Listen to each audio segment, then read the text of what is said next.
We want to tell everybody we appreciate them being here today. Before we begin, I wanted to briefly say this committee continues to track the recovery efforts conducted by the SBA as a result of the hurricanes in Texas, Florida, and Puerto Rico. Those impacted are in our thoughts and our prayers. They have a long road to recovery, and this committee stands ready to assist the administration in any way possible. Returning to today's hearing topic, I want to thank you all for being here this morning. As the discussions surrounding tax reform echo in the Capitol, it's paramount that part of the conversation involves the job creators themselves, the startups, the entrepreneurs, and the small businesses that transform main streets all across America. Too often, these small businesses are at a disadvantage. Beyond overbearing regulations and health care issues that seem insurmountable, the United States tax code consistently puts obstacles in front of small businesses. Instead of dedicating time and resources to creating the next big idea, small business owners must spend inordinate amounts of time just figuring out what they owe the IRS. Not only does the tax code provide complexity and uncertainty to the nation's 29 million small businesses, but it also simply has not kept pace with modern technology. Innovation is changing how companies do business and how they are interacting with customers. The sharing economy is transforming how businesses operate. From food delivery to locating a contractor to work on your home, the advanced digital economy is building momentum. However, as the technology revolution changes business ecosystems, the tax code continues to hold small businesses back. That's why the ranking member and I introduced H.R. 3717, the Small Business Owners Tax Simplification Act of 2017, to update the tax code for all the nation's small businesses, entrepreneurs, and startups. H.R. 3717 aims to update the tax code by simplifying and modernizing approximately a dozen provisions, such as realigning estimated payment deadlines and aligning the tax filing thresholds of the Form 1099 Miscellaneous and Form 1099-K forms. Moreover, H.R. 3717 will finally address the cafeteria plan issue that many small business owners face.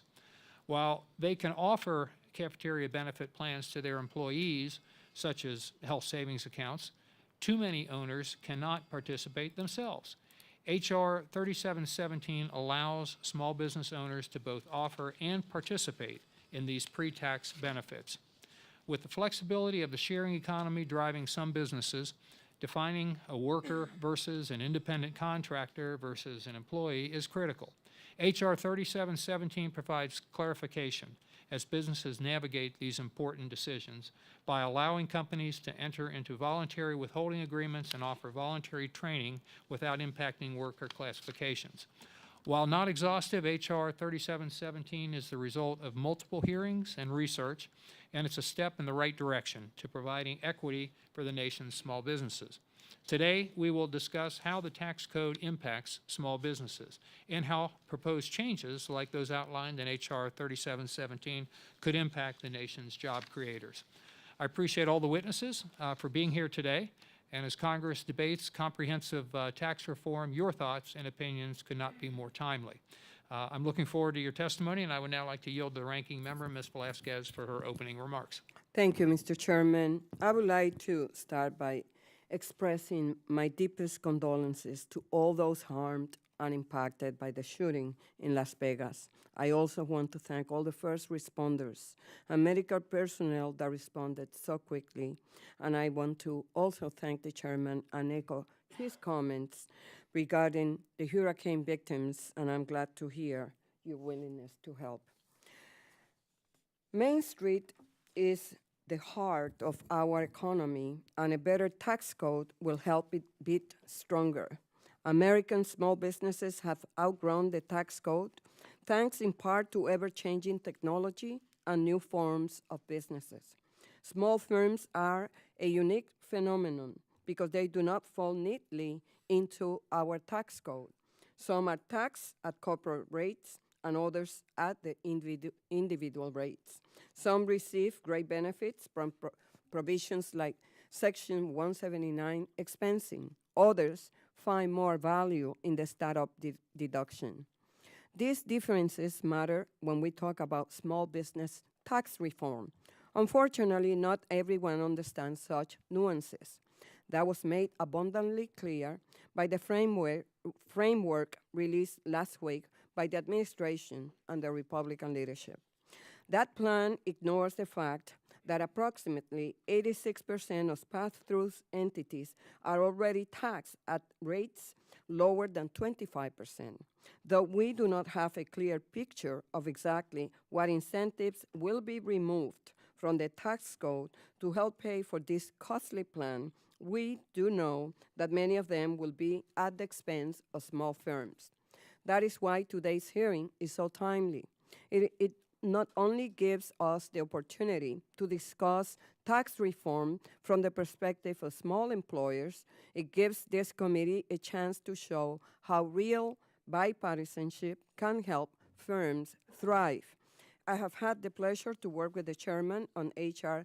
3717, the Small Business Owner Tax Simplifications Act of 2017, and believe it does what the administration's framework didn't: provide thoughtful modifications to simplify the code for our nation's entrepreneurs.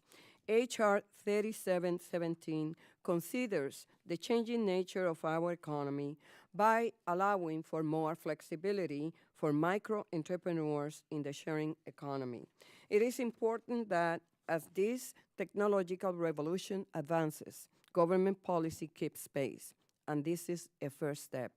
This bill also makes it easier for entrepreneurs to access healthcare and streamlines reporting requirements. At first glance, these minor changes may not seem as important as lowering tax rates. However, they offer valuable, targeted ways to give small employers what they have continually requested: simplicity and certainty. Yet we could go a step further to improve the tax code for job creators as we work toward comprehensive tax reform. Congress should look at increasing the startup deduction to offer benefits to entrepreneurs in the service industry and encourage clean energy investment where small innovators are leading the way. But we cannot do this without input from small business owners. These entities are a vital part of that equation. It is my hope that today's hearing will allow us to start a dialogue and begin the bipartisan process of building a better tax framework for our country's small firms. On that note, I thank the witnesses for testifying and providing their valuable perspective. I yield back the balance of my time. Thank you, Mr. Chairman. Thank you very much. Gentlelady yields back. And if committee members have opening statements prepared, I'd ask that they be submitted for the record. And I'd like to take just a moment to explain our lighting system and our timing system. Some of you have testified before and are familiar with this, but we basically operate under the 5-minute rule. You each get 5 minutes to testify. There's a lighting system to help you there. The yellow light will come on after 4 minutes and let you know you got a minute to wrap up, and then the red light comes on. We ask you all to stay within that time frame if at all possible, and we also operate by the 5-minute rule, so we'll ask questions after you're done. And we'll go back and forth between Republicans and Democrats. And before I introduce our distinguished panel, I'd like to recognize somebody who's here. I happen to have 3 of my college football buddies who are coming to town today, one of their wives and somebody else, and one of them's here in this room today. We were roommates our second year. His name's Bob Booth, and he was a small business person, had a travel industry. Bob, why don't you stand up? Let's hear it for Bob Booth. All right. And my other... Was he a good player? Mediocre. Better high school player. Bob and I were roommates our second year at William and Mary, and the guy I was roommate my first year is also coming, and his wife. And then and after Bob, my wife and I got married, and we've been roommates for 44 years now. So there you go. So our first witness here in the panel will be Christy Arslan. And Ms. Arslan is the Small Business Counsel and the Entrepreneur in Residence at the Small Business and Enterprise Council. She previously served as Executive Director of Women Impacting Public Policy and President and CEO of the National Association of the Self-Employed. Ms. Arslan is also the owner of Popped Republic, a small business popcorn company in Virginia. We appreciate you being here today. And we'd also like to introduce a second witness, who is Taylor Wyatt. Ms. Wyatt is the president of Motion Mobs, a small custom design and application developer in Birmingham, Alabama, with 6 employees. Ms. Wyatt is very active on numerous boards in the Birmingham area and on the verge of launching a new startup. We thank you also for joining us here today, and hope that you'll share with the committee a little more about your new venture. And I'd now like to yield to Ms. Velasquez to introduce our second 2 witnesses. Thank you, Mr. Chairman. It is my pleasure to introduce Mr. Miguel Centeno, partner at Shared Economy CPA. After 6 years as a tax consultant, he left management at a Big Four accounting firm to provide consulting services to micro entrepreneurs. Shared Economy CPA provides tax preparation services to 1099 independent contractors and those working in the sharing economy. Mr. Centeno is an enrolled agent and represents taxpayers before the IRS and the U.S. Tax Court. He holds a degree in economics and BA in political science and government from Loyola Marymount University. Welcome. And then I will introduce them. Sure. And it is my pleasure to introduce Ms. Caroline Bruckner, Managing Director at the Caucus Tax Policy Center and Executive in Residence for Accounting and Taxation at the Caucus School of Business at American University. In this role, she has worked to release groundbreaking research on tax challenges facing the sharing economy and female entrepreneurs. Prior to her work, Ms. Bruckner was Chief Counsel for the Senate Committee on Small Businesses and Entrepreneurship and a Senior Associate at PricewaterhouseCoopers. She holds a law degree from George Mason University School of Law, a tax LLM from Georgetown University Law Center, and a degree in political science from Emory University. Welcome. Thank you very much. You're all welcome. And Ms. Arslan, you're recognized for 5 minutes. Thank you. Thank you, Chairman, Ranking Member, and all of the members of the committee for allowing me to be here today to talk about this important issue. I'm here today on behalf of the Small Business Entrepreneurship Council. I am currently their entrepreneur in residence, and as mentioned, I am also the co-owner of a Pop Republic Gourmet Popcorn, a gourmet popcorn company that I started with my husband about 5 years ago. So I always like to say I took all of my expertise and I now am an actual small business owner. As many of you know, SBE Council has been around for over 25 years, advocating on behalf of small businesses. We're an advocacy, education, and research organization. And we really work to create an ecosystem that allows for both entrepreneurs and small businesses to start and grow. We have a nationwide network of over 100,000 members. And tax reform, as you know, is one of the top issues that are facing all of our members and small businesses at large at all phases of their business life cycle. And working on tax reform will have a positive impact on the economy and their businesses. I always say, you know, in my time, both as a policy expert and also now as a small business owner working with a lot of other small business owners, the great unifier amongst businesses big and small is their ire for the U.S. tax code. And also the anxiety derived from 3 simple words, the IRS. You can talk to any business. I've talked to businesses big and small, and their biggest fear is getting a letter that says IRS on it. We really believe that the U.S. needs to look at the tax code and focus on creating a tax code that will encourage investment and growth, that fosters new business creation, and also alleviates the excessive compliance burden that costs businesses a lot of time and a lot of money. And we think that there are 3 key ways to accomplish this. First, tax reform, tax simplification, and also tax cuts. I'll first start talking a little bit about tax simplification and tax reform. I know you're all well-versed in the tax code. There's over 2.4 million words in the tax code. It is so overwhelming, I know for me as a business owner, to try and figure out what I need to do reliably to comply with the tax code and ensure I'm meeting all of those rules and regulations. So that I don't miss something or are faced with a huge tax bill at the end of the day. And again, for the smallest business among us, our business is, we have 9 employees, including my husband and I, so 11 total. We can't afford a fancy CFO. We can't afford a full-time accountant on staff.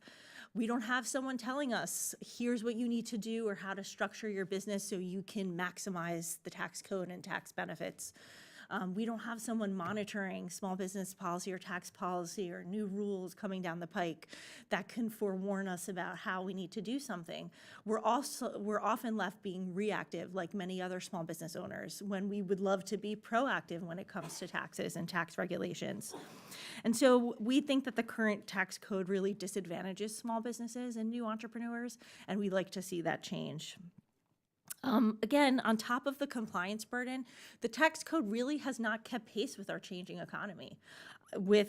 Technology has been a game changer. All of you know this. We'll be talking about the shared economy, but it's been a game changer in terms of the way we do business, even in my little small gourmet popcorn company.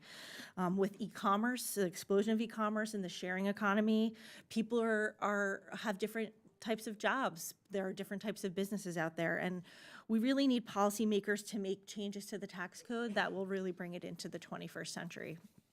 I think that's why your bill is so important. The Small Business Owners Tax Simplification Act really begins to take that step to simplify and also modernize based on what is truly going on out there in the economy. It brings a lot of much needed simplification. I just want to highlight a few provisions that are going to be very important for small business owners. One, the increasing the dollar thresholds required for filing 1099 forms from $600 to $1,500 is going to be a massive help to small business owners. It automatically, for our business, will cut our filing in half. So it will really help alleviate some of that compliance burden and paperwork burden on businesses, and also kind of keeps pace with what's going on out there with the sharing economy. So I think that change will have a massive impact on the small business community. Aligning quarterly reporting requirements, something so simple but just helps us with planning better for small businesses, will make a big difference. And I think also allowing business owners to both offer and participate in cafeteria plans would mitigate a lot of compliance challenges, but also more importantly, considering this healthcare climate, would really help expand coverage and benefit offerings in a lot of small businesses out there. So all those are great provisions amongst a whole other host of provisions I think will be beneficial. So we're really pleased to support that bill. Additional recommendations I have on that front is that Maybe we'll get to those in your questions if Sure. it's okay. Sure. But we'll get, if you could just wrap up. Sure. But things like looking at self-employment taxes and the threshold for that, expanding HRAs would also be a benefit. And then I'd like to just quickly address tax cuts. I know, in this budget climate, we're wanting to be smart, but I think small businesses really need to look at what can we do to allow them to keep more of our money. Businesses often use their own revenue to grow, and so it's critically important that we're able to keep more of our money in order to take that next step moving forward. Thank you. We'll Thank get to the you. rest of it in the questions. Thank you Sure. very much. Ms. Wyatt, you're recognized for 5 minutes. Thank you, Chairman, Ranking Member, and all members of the committee for the invitation to testify today. I'm really pleased to support HR 3717. My name is Taylor Wyatt, and I founded a software consulting and development company in Birmingham, Alabama 7 years ago. And as both an entrepreneur and a consultant for small businesses in my business, including startups in the sharing economy, this bill spoke to a lot of the impacts that it could have on my business and other businesses that I talk to every day. In my experience, the tax code is overly complicated. Without being an expert in tax code and dealing with it as the committee does, it's very complicated to stop running your business just to figure out what you need to do to comply with these regulations. Our team has built several software products that touch, for example, payment processing components across state lines. And even trying to determine tax liability on goods and services sold across the state is very complex. And so those recommendations are really illustrative of our need to simplify things in the tax code and to make it easier for these businesses. As you know, small businesses create approximately 64% of new private sector jobs. And the tax code really isn't friendly for these small and medium-sized businesses. Like many businesses fewer than 10 employees, and even like Ms. Arslan mentioned with her Pop Republic company, we don't have a department or even a person dedicated to tax filings.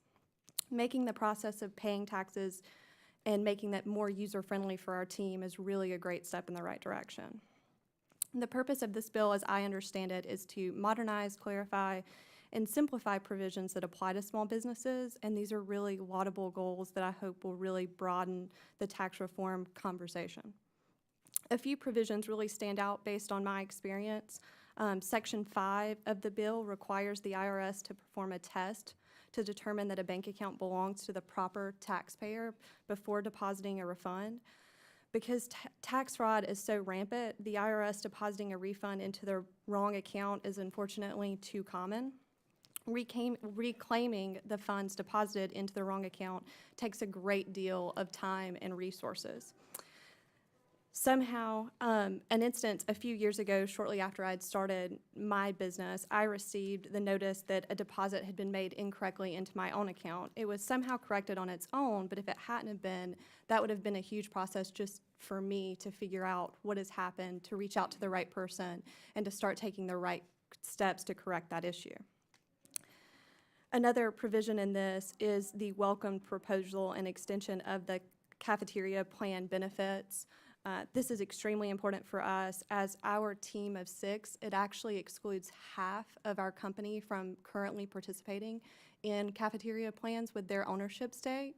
So this would immediately change the nature of our company and how we could offer those plans to our team. The provisions clarifying certain activities in the sharing economy that has an impact on the sharing economy is very important for us. We are getting ready to start a new startup called V2 Property Management Group, and worker classification is such a huge part of the sharing economy currently and will affect us directly in this new startup. We are looking to hire workers on an as-needed basis to help manage buildings and to perform service tasks within those buildings. As part of that, we'll be hiring a mix of both employees and independent contractors for those tasks. And our understanding of how these classifications works, how it impacts our business, especially as a startup, so that we can appropriately project and prepare for funds is hugely important. But it's not just important to our business. Another business in our town in Birmingham, Alabama is a company called Shipped that has 250 employees, and they have grocery delivery independent contractors now that they may want to offer voluntary training services to without impacting those classifications. They have 250 employees, but they have thousands of employees when you include their independent contractors. And for a city like Birmingham, you can imagine how that impacts our town, how it impacts the economic development, and we intend for V2 to play that type of role in our city and want to make sure that we really understand these classifications and just the impact that it's going to have. Thank you again for the opportunity to testify, for this really important discussion, and for you bringing it before us. Thank you very much. Mr. Centeno, you're recognized for 5 minutes. Good morning. Honorable Congressmen and Congresswomen, I just want to take a moment to thank you for having me. It's an incredible privilege as an individual, as well as a tax partner at a CPA firm for 1099 workers. Don't screw it up. Well, thanks for that. But most of all, I'm excited to have the opportunity to share with you a little bit about the stories of the people I talk to every day. What's neat about it is I've gone from Big Four dealing with vice presidents of tax and accounting that didn't want to talk to me to small business owners that really are looking for help and advice. And you know, it's been overwhelming almost. I was just sharing, you know, how's business? It's too overwhelming right now because the economy is growing. I've put some numbers in front of you just to talk about the magnitude of the industry. But if you just look at the top 5 companies, you're looking at $100 billion space. But what makes it truly remarkable in the sharing economy are the players, right? These are not companies that are essentially doing, though they disagree. What they're doing is they're getting the sharers and participants to really drive the activity. Just this morning, I woke up in a home that wasn't my own, and it wasn't that kind of night. I woke up in an Airbnb. I got out of a car that was a complete stranger. Heard a cool story about a young lady in a graduate program at George Washington who's doing it on the side to hustle a little bit. So if there's anything I wanted to do is to tell you a little bit about their story and kind of how their intersection with tax is going, because even small businesses have more sophistication than our entrepreneur, our solo entrepreneur. That's the term that we're using to describe it. So the sharers are really the meat of this, and you know the numbers are incredible. By a McKinsey report, suggests that 1 in 3 Americans at some level engage in independent contract work, and part of that spans the gig and sharing economy. So what I'm trying to share with you is that this affects, or is going to affect, a lot of people. And it's not just your typical, I'm going to find capital and start a business person. This is somebody who gets home from work at night and is doing additional work on a platform like Upwork, where they're trying to earn a little bit of cash, and lo and behold, all of a sudden they're sitting on something they have no idea what their tax liability is. And that's where we come in. The stories that have really moved me, though, are the ones of people who wouldn't have options outside the sharing economy. A single mom in Cincinnati, Ohio, who was able to list her home and not have to find a second job and now can stay at home with her kids. Or the teacher in urban LA, where I'm from, who's able to do ride sharing to buy the school supplies that the school doesn't provide for. Those are the things that move me.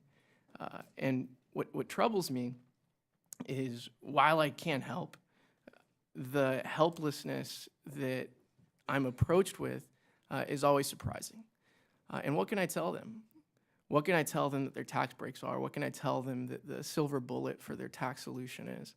I don't have one. I spent many years at a big firm where I was locked up in some hole and stuck under pages of loopholes and options and structures and movements, but yet I've got nothing for the solopreneur. This bill is important. It's important to the people I'm helping, but it's important to a very large demographic in America that is everywhere. And more than anything, what I'd like to say to them is, hey, this year Congress did something. I love this bill. I like it. Directionally, it's pointing in the right direction. Magnitude-wise, I'd be shorting myself if I didn't say it didn't go further. I'd love to see reporting requirements come down for the 1099. I'd like to see some standardizations for the 1099K. There's just not enough in my eyes. Thank you for my time. I'll yield the floor. Thank you very much. Appreciate it. Ms. Bruckner, you're recognized for 5 minutes. Members of the committee and staff, thank you for the invitation to testify today. I'm going to speak really fast because I have a lot to say. My name is Caroline Bruckner, and I'm a tax professor at American University. I am also the managing director of the Kogod Tax Policy Center, which conducts nonpartisan policy research on tax issues specific to small businesses. I appreciate the opportunity to share my views on this bill, which I worked with committee staff to develop because it includes essential tax code changes to address sharing economy tax compliance challenges that I brought to this committee's attention in my report, Shortchange, the Tax Compliance Challenges of Small Business Operators Driving the On-Demand Platform Economy. This is a bipartisan bill proposing common sense changes to meet the needs of the growing sharing economy, as well as those of the self-employed small business owner.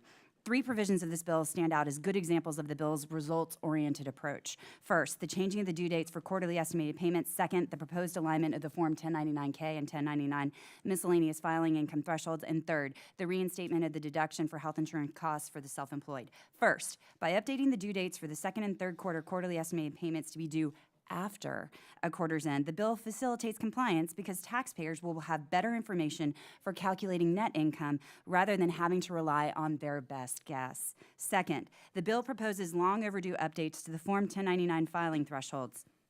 Expert economists have found that the sharing economy is the latest example of a 66% increase in alternative work arrangements, which have almost doubled in number from 2005 to 2015. Income from a significant portion of these arrangements is tracked through Form 1099 filing. However, in shortchanged, we found that 60% of sharing economy operators I surveyed did not have any Form 1099 for their platform income, and we concluded that the 20,200 transaction threshold for credit card payments to be the primary reason why. In response to short change, the IRS and industry have acted to help taxpayers by launching the IRS Sharing Economy Tax Center on irs.gov, and some platforms have started to issue Form 1099-Ks even when not required to by law. This bill takes the next logical step by aligning the 1099 filing thresholds at $1,500. By lowering the filing threshold for Form 1099-K, the bill works to ensure, at the very least, that the majority of sharing economy operators will have the tax forms they need to file their taxes. At the same time, the bill modernizes the Form 1099 miscellaneous threshold by raising it from $600 to $1,500 for the first time since 1954. By creating a uniform reporting standard for 1099 MISC and 1099-K, the bill will generate greater compliance by both taxpayers and reporting entities because more taxpayers will receive Form 1099s. It's really that simple. Third, this bill reinstates the deduction for healthcare costs for the self-employed that was temporarily available in the 2010 Small Business Jobs Act. That had an immediate effect on the health insurance costs of the self-employed small business owners. Let's return to that. This bill is a common-sense, results-oriented approach to address tax challenges faced by America's small businesses, but I urge the committee to do more. As Congress moves forward with tax reform, this committee should consider the tax challenges faced by women business owners, 99% of whom are small business owners. Our latest groundbreaking research, Billion-Dollar Blind Spot, How the U.S. Tax Code's Small Business Tax Expenditures Impact Women Business Owners, assessed how the tax code's more than $255 billion of tax provisions designed to help small businesses grow and access capital impact women-owned firms. We found that while women-owned firms have increased in number by 45%, a rate 5 times faster than the national average, the majority of women business owners are still small businesses operating in the services industry.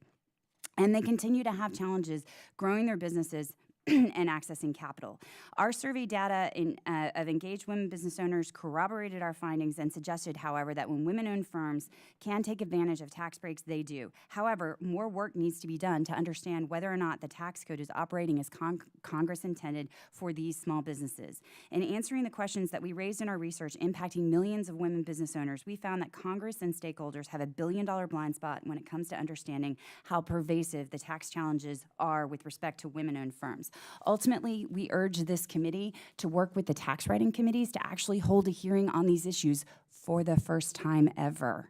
Second, we request that this committee work with JCT to demand estimates on how small business expenditures impact women-owned firms for the first time ever. In addition, we request that this committee work with the Federal Commission on Evidence-Based Policymaking to develop strategies for developing the data we need to measure how the tax code does impact these small business owners. Thank you very much for the opportunity to testify before you, and I'm happy to answer any questions that you have. Thank you very much. You got 20 more seconds. You want to get any more words in there? That was impressive. Without doubt, in the 3 years that I've been chairman of this committee, that's the most words in 4.5 minutes that we've ever gotten in. So well done. Okay, we will move to the questioning now. And I'll begin with myself. Ms. Arson, I'll go to you first.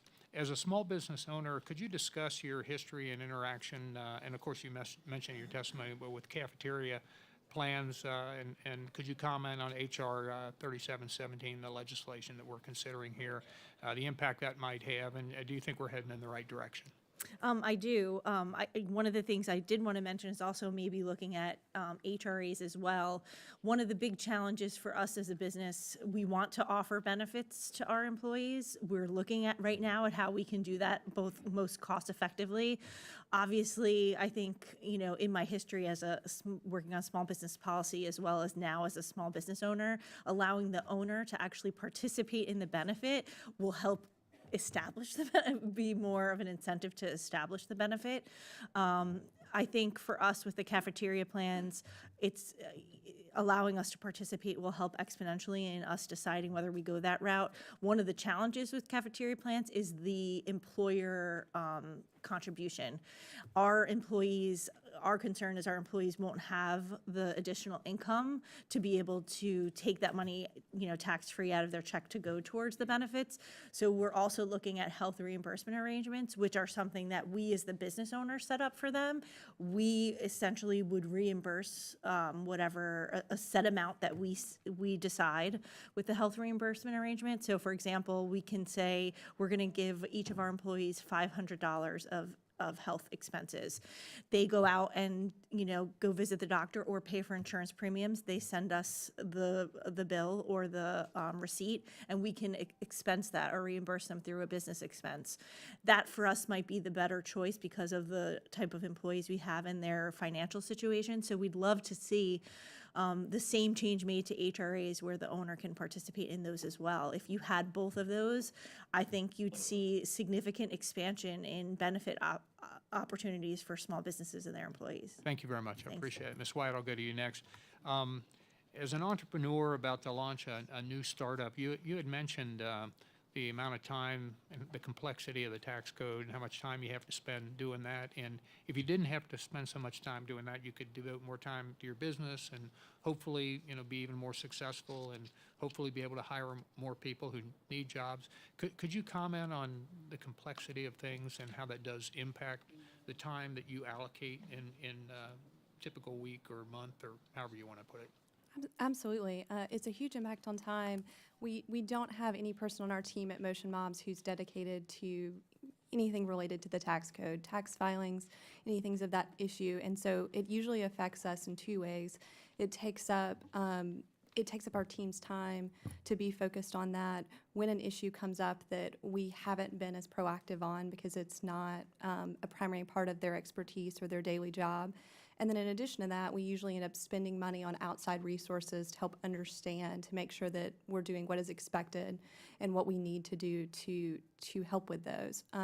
Preparing to launch V2 Property Management Group, this has been a huge consideration for us because we are considering hiring a large number of both employees and independent contractors, and making sure that we understand the requirements for each of the classifications is extremely important. So we know going into this what the expectations are, how much time it's going to take, and what resources we need to allocate our time wisely and to make sure that we're making the correct hires in both categories. Okay, thank you very much. And Mr. Santana, you had mentioned in your testimony about how unique and how new businesses that you're dealing with in the sharing economy are coming.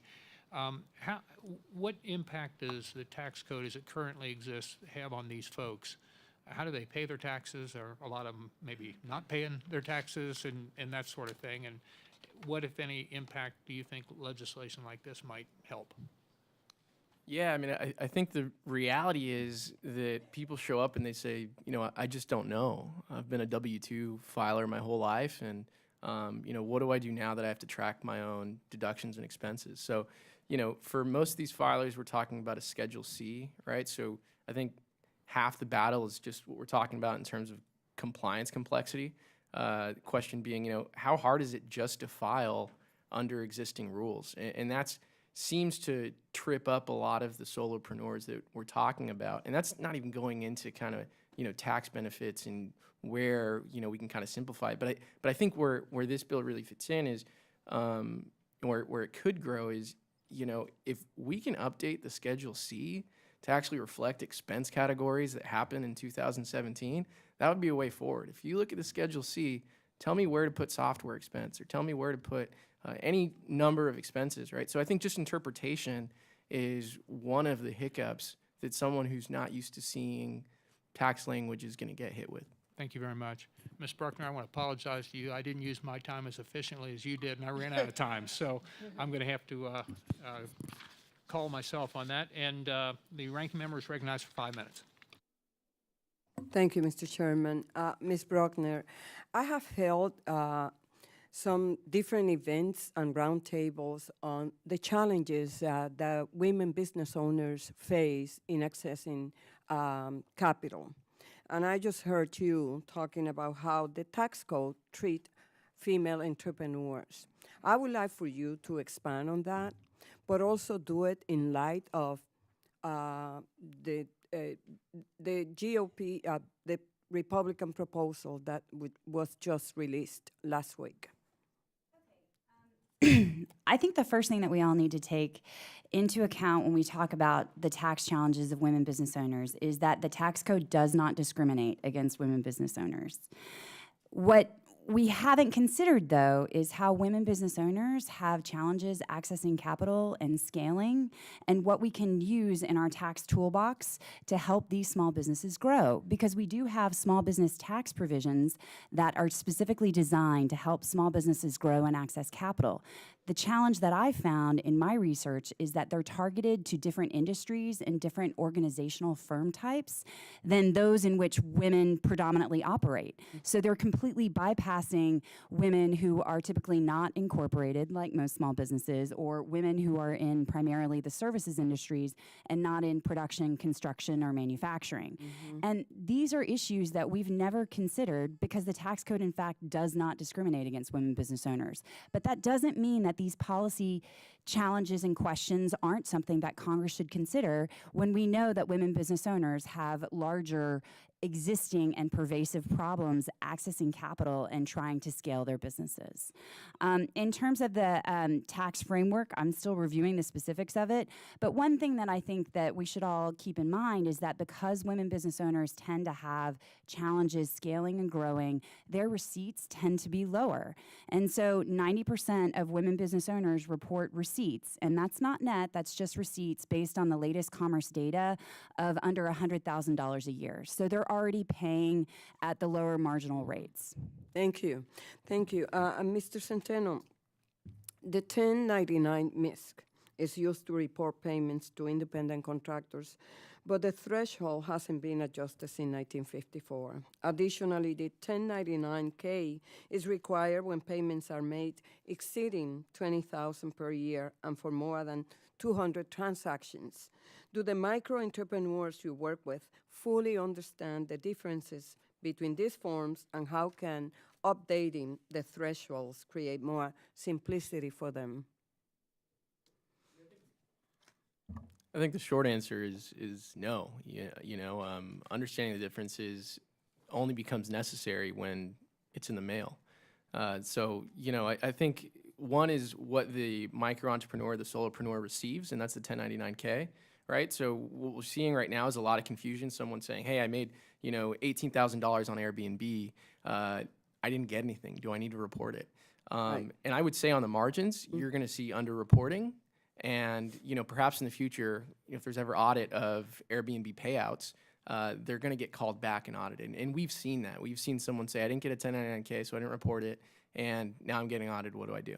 On the 1099 miscellaneous, I mean, I think the last update says enough. The last time it was updated was 1956. 54. Who was in office? I wasn't born. Yeah. No. Thank you.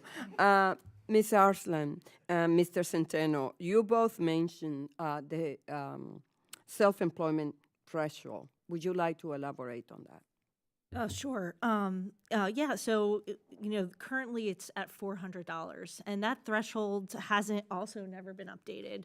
And so if you would adjust it annually, we'd be around $6,000. And so really taking a look at that, especially in light of the sharing economy, looking at what we can do to modernize that threshold, I think would be significantly important for both the sharing economy and also self-employment. A lot of people, as you know, test the waters and just try and see if it's something that they're interested in doing. And so, let's help incentivize entrepreneurship and support the sharing economy by look at modernizing that threshold. Thank you. I yield back. Okay. Thank you. Gentlelady yields back. Thank you very much. The gentleman from Iowa, Mr. Blum, who's the chairman of Subcommittee on Agriculture, Energy, and Trade, is recognized for 5 minutes. Thank you, Chairman Shabbat, and thank you for being here today to our witnesses. Ms. Bruckner, you mentioned the date 1954, I believe, and it just came up again. Are you implying that 1954 was a long, long time ago? And before you answer, I was born in 1955. So the filing threshold for 1099 miscellaneous made its way into the code when it was revised. One of the times that Congress has successfully undertaken tax reform, which was in 1954. And that's when they established the $600 threshold, which adjusted for today's term by inflation, which would be in excess of $6,500 today. For the record, that is a long time ago. The new tax reform package we introduced last week, the unified framework for it, we're debating it now, so this is very timely. One of the two major goals of this tax reform package is economic growth. We've been growing over the last 10 years at 50% of the post-World War II average, and that hurts every small business because it's in our DNA. I'm a small business person to grow, correct? So I'd like to hear from each of you, if you could take about a minute each. What part of the current tax code do you think needs to be changed or eliminated so that small businesses can grow and we can achieve 3% GDP growth for our economy nationwide? What's the biggest thing? Well, I mean, I know we talked a little bit about pass-through entities. My gourmet popcorn company is a pass-through entity. We do pay taxes on the higher end. And so if we would get some sort of tax cut for pass-through entities, we would have more money in our pocket. We are currently looking to open another location. We would add anywhere from 6 to 10 new jobs with that new location. We want to fund it with our current revenue. We do not want to have to add new debt, especially because it is so challenging for a business of my size to get access to capital. Even though we launched our business with a loan and paid it off 2 years earlier, we still have trouble with banks getting additional funding to open another location. And so that money would be used for us for additional growth and job creation. So really looking at pass-through entities and what we can do on their tax rates would be really important. I also think overall simplification. Why does it have to be so hard for us to file our taxes? Why, do we have to spend the amount of time and money to comply with the code? Again, more money that could go back reinvested in our business. Thank you, Ms. Wyatt. To focus on just one issue, worker classification, I think, is going to be a really important part, both in this bill and in the overall conversation. We've heard about a lot of different companies in the sharing economy today. We've talked about Airbnb and Uber, and I mentioned Ship, the company in my town, Birmingham, and my new startup, V2. All of them are working with a combination of both employees and independent contractors, and the classifications are confusing for both larger companies and small businesses alike. And while Shipped, as I mentioned, has 250 employees now and over 1,000 independent contractors, they were a startup 2 years ago with just a few employees and just a few independent contractors. And looking at that growth in their business and many others across the country and wanting to take that on, I want to understand what we're getting into to understand these classifications better. And I think it's important for other small businesses and startup entrepreneurs to understand those classifications so they can experience that growth. Thank you, Mr. Sintano. Yeah, I'll piggyback on that a little bit. I mean, that's very important as we start to see, entities or people go from, startup to scale. We see a lot of confusion around that, and we've seen, business owners go to freelancers from India or overseas because they're worried that having a local independent contractor is going to trigger some of the self-employment taxes. What is the single biggest thing in the current tax code that needs to be changed or eliminated to have us increase our economic growth? Single biggest thing. Self-employment threshold. Go ahead. Self-employment threshold. I think that one's huge, especially if we have solopreneurs who are testing the waters.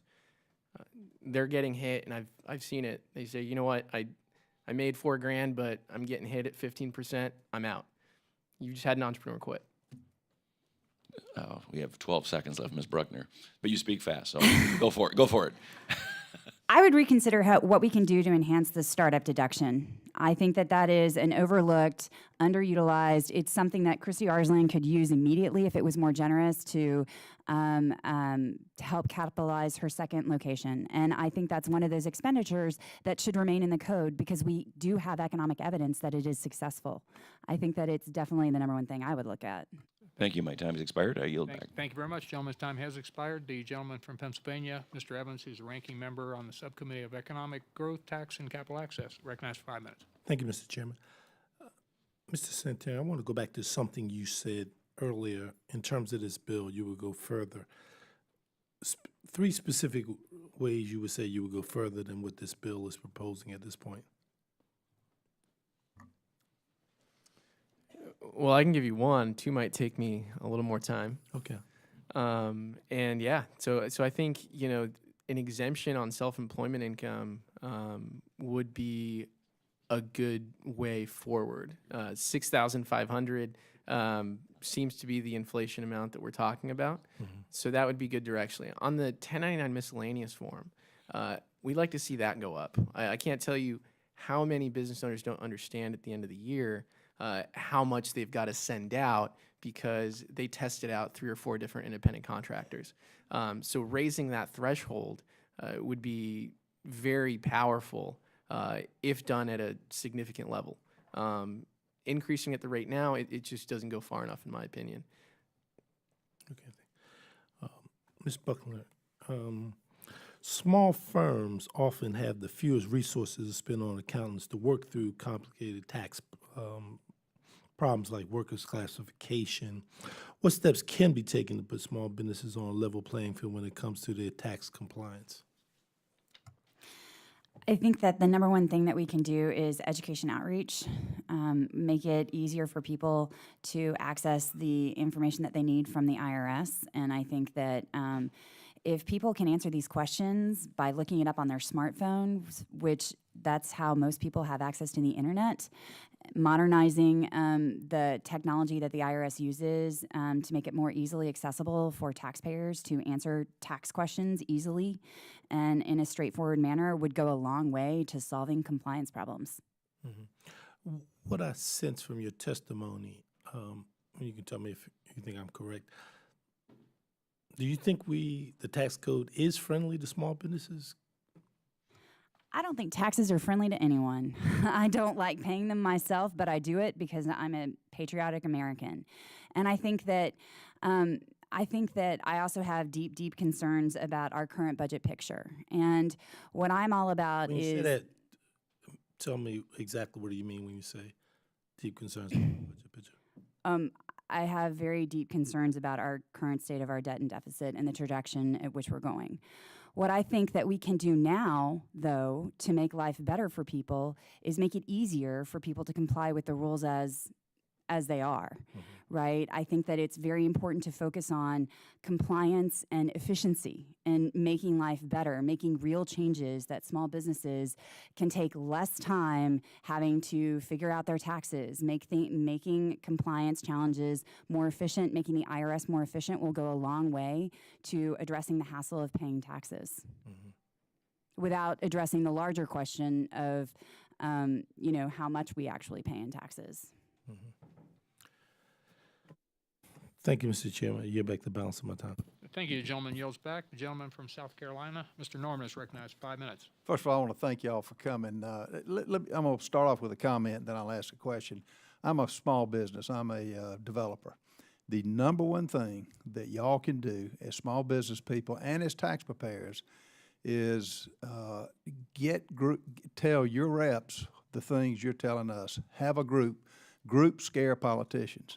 And I've been on the private sector. Now I'm on the political end. But you can't imagine the people that come to us now, all of us, with their hand out. It's the deficit that you're talking about that I'm very concerned with. So what you can help us with is tell your story, get your reps in a room, and tell them you want a meeting with them. Ask them some of the very things and suggest the things you're telling us.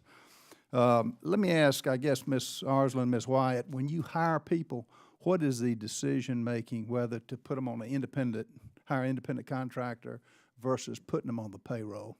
Is it health care, tort reform, or tort issues? It's labor costs for our type of business. It's our labor costs and managing labor costs and based on our needs. Also, the type of worker we need. If we need someone that has a specific expertise, we tend to look at them more as an independent contractor or how we can hire them as a contractor versus if we need staff to do the daily functions of our business. And that's how we make those distinctions for our business.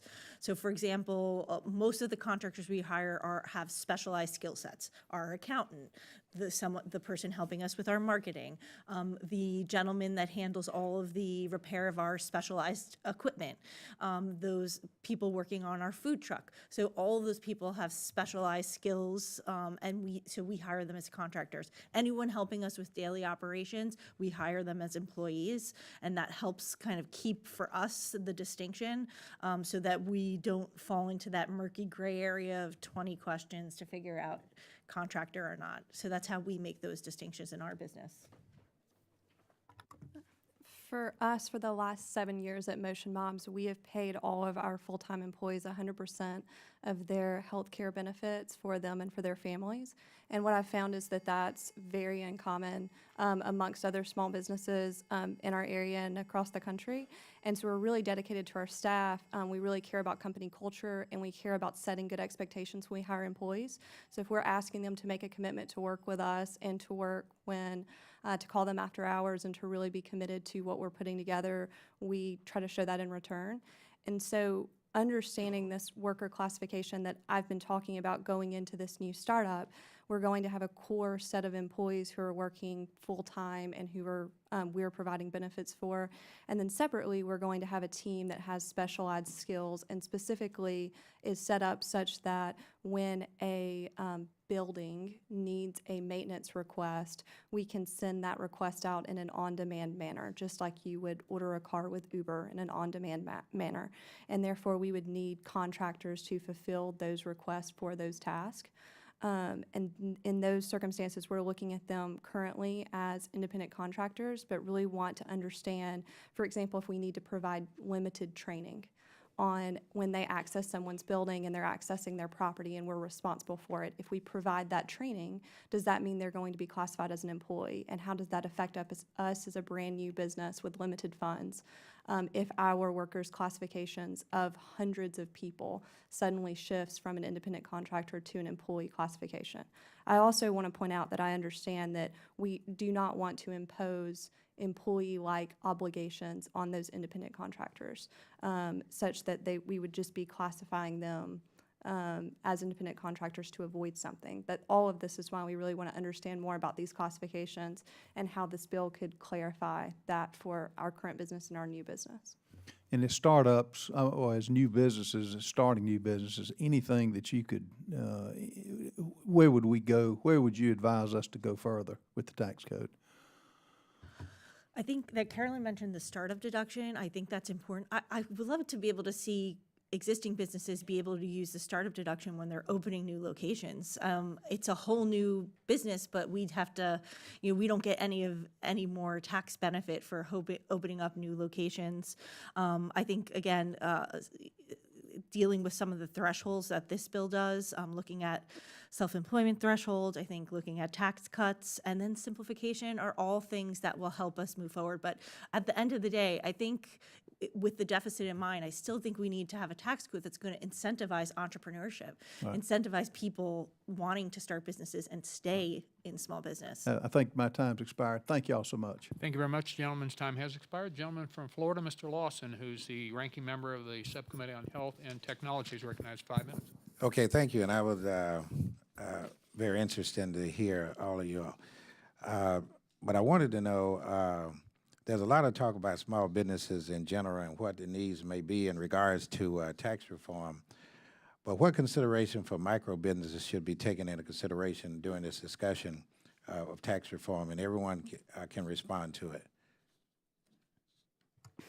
I think first and foremost, this bill represents some of those needs. Number one, by lowering the 1099K threshold from 20,000 to 1,500 to make sure people actually get the forms that they need to file their taxes would go a long way. That could impact as many as, millions and millions of people that are operating in the sharing economy. Also raising the threshold for 1099 miscellaneous. But I also think the allowance for the deduction for the self-employed that had been allowed under the Small Business Jobs Act in 2010, reinstating that would help small business owners who are paying for their own health insurance go a long way to deducting those costs and help make health insurance more affordable for that population. Yeah, I mean, the components of filing a tax return are what you know and what you got, right? So being able to get the right tax form in the mail when you've done the work is part of what you got. And the other part, I'm not sure how to answer. How do you educate a country that doesn't include any tax or finance in education? Now, I know this isn't the education committee, but I'm seriously wondering, because people ask us all the time, what is the resource that we should go to? The IRS does have a new website, and we get a lot of traffic of people finding a dead end and then coming to our website. So, this isn't really a response. It's kind of a question, which is, what can be done to educate taxpayers on the minimums that they need to do? Because we have a lot of solopreneurs who just have no idea, throw their hands up, and quit the business. I think HR 3717 does a lot of things and takes a lot of steps in the right direction. I'm excited about some of the provisions in the bill, such as the cafeteria plans, and that being an option. Right now, it excludes half of my team, so if this was available now, this would have a huge impact on my current company, Motion Mobs. And the worker classification that we've been talking about, I think is really important in terms of how you can go further. Currently, how it's proposed is worker classifications would be voluntary training. You could provide voluntary training to independent contractors, and in the sharing economy, like we've discussed with several companies and with my new startup, there are cases where you may want to provide training to them and make that training mandatory in certain circumstances. And so finding the right balance between mandatory training and not imposing employee-like obligations on independent contractors, I think is a tough balance, but something definitely to consider because it's such an important issue. As a micro business, I think that the Small Business Owners Tax Simplification Act is going in the right direction. I think additionally doing things like modernizing or increasing the threshold on self-employment income would go a long way for smaller businesses, expansion of HRAs, looking at the startup deduction, ways we can use that as well. I think all would help micro businesses. And I do think something that was discussed is what can we do to continue to support things like small business development centers, women business centers, because they do a lot of on-the-ground training on tax stuff during tax time, on teaching these self-employed and micro businesses on what they are responsible for, how to understand the Schedule C form. And so how can we support them better in that training and education so that smaller businesses and micro businesses know what is required of them? And what can we do to make the IRS more responsive to questions from smaller businesses so they can clearly understand their compliance obligations? Look, my time is almost out, but I wanted to know, when do you make the decision about whether that employee how many hours can that employee work before they be considered to be a full-time employee in reference to someone you contract out with for tax purposes? And you might not be able to answer, but, I'm not certain what the exact time is for us, and in reference to the sharing economy, I think that it's going to be for specialty skill sets. So 20 hours would be a lot during the week, but I'm not exactly certain what the right time frame should be. I think it's more around what obligations are required of that contractor versus employee. Okay, I yield back, Mr. Chairman. Thank you very much. Gentleman's time has expired. The gentleman from Nebraska, Mr. Bacon. is Thank you, recognized Mr. five Chairman, and I appreciate all four of you being here and your feedback on this bill. I would say after hearing your feedback, reading the bill, and knowing the hard work the chairman and the ranking members done on this, I'll be a co-sponsor as of today, so you earned my support. I also want to thank you for your general comments today, because the four of you cumulatively have talked on us, the themes that we've heard since I've been on this committee since January. So I think we've heard from many that healthcare costs for small businesses are our top issue. We've heard red tape, and I think you mentioned it really well, how hard it is to work through all the regulations, and you just can't hire someone to do it. It's costly. We've heard about pass-through, tax rates. Also, the access to capital. And those are the four common themes that we keep hearing, and I think you've all, through the four of you, have touched on those four. I'd like to just go back to the bigger tax bill that we're working on, just get your feedback, as some has here. If we lower the C Corp rates to 20%, S Corp to 25%, remove a lot of those deductions so people are paying around 25% or 20%, depending on what you are, is this helpful? I always, with taxes, I always say the devil's in the details. I think like the framework is a great start. I do want to say, I think in terms of the business ecosystem, there is an ecosystem between large and little firms. We want large firms to be competitive because that helps our little business. We do a lot of business with big companies. Right. And so we think it needs to be done simultaneously, both on the corporate side and the small business side. I don't think you can leave out one, but the devil is in the details because all these deductions matter when you're looking as a small business owner. For us, expensing, reporting requirements, thresholds, all of that matters. So we really need to see what it's going to look like at the end of the day to see how it's truly going to impact our business. I got the impression earlier that you were paying above 25%. We are, yes. So getting just us down on to 25 yes, is a on good the face thing. of it, lowering the pass-through Right. rates would benefit our business. I also like to see what deductions might be adjusted and how that would balance out for our business. Okay. Any other commentary? The details of how it is lowered and just specifically what tax credits are affected. Currently approximately 64% of new private sector jobs are from small businesses, and I really like our return on investment on some of these tax credits. I own a office building in Birmingham, and in our city, the historic tax credit has been such a huge part of revitalizing the I city. was a co-sponsor on that too, but you're right, that may go away with the simplification to It lower the could. rates.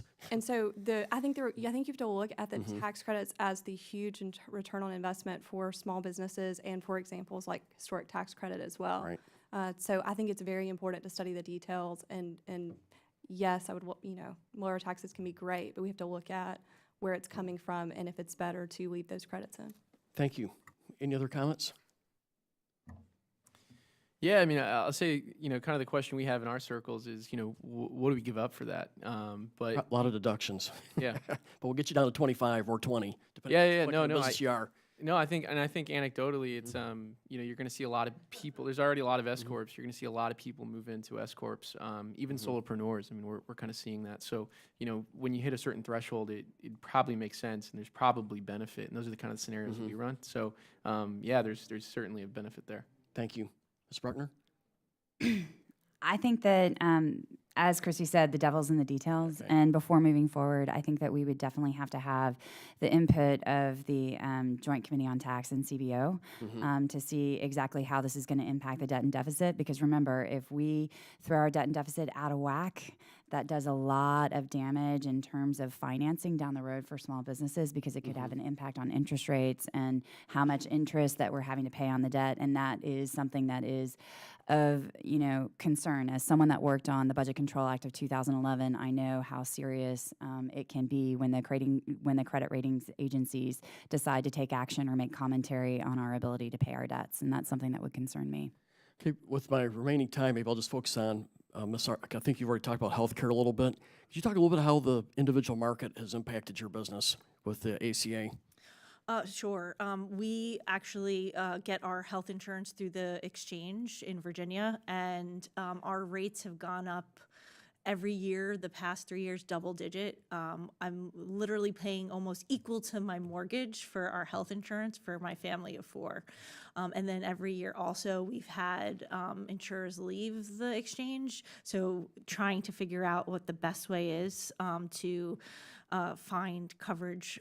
Again, we want to make sure that we want that balance. We need lower costs. We want to be able to offer benefits for our employees, which is why things like cafeteria plan expansion and HRA expansion would be a huge help for our business, especially if us as owners can participate in that.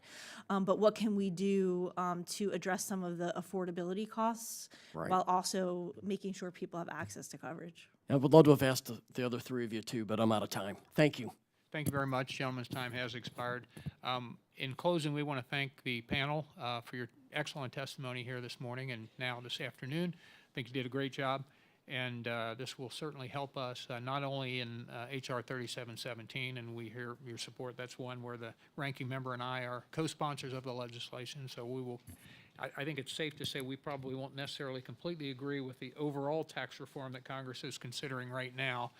That'll be a little bit tougher one, I think, for both sides to come together on. But with this one, we're in sync. And I think the plan is to hopefully have this included in the overall tax reform, if at all possible. So we'll see how this all plays out. But thank you very much.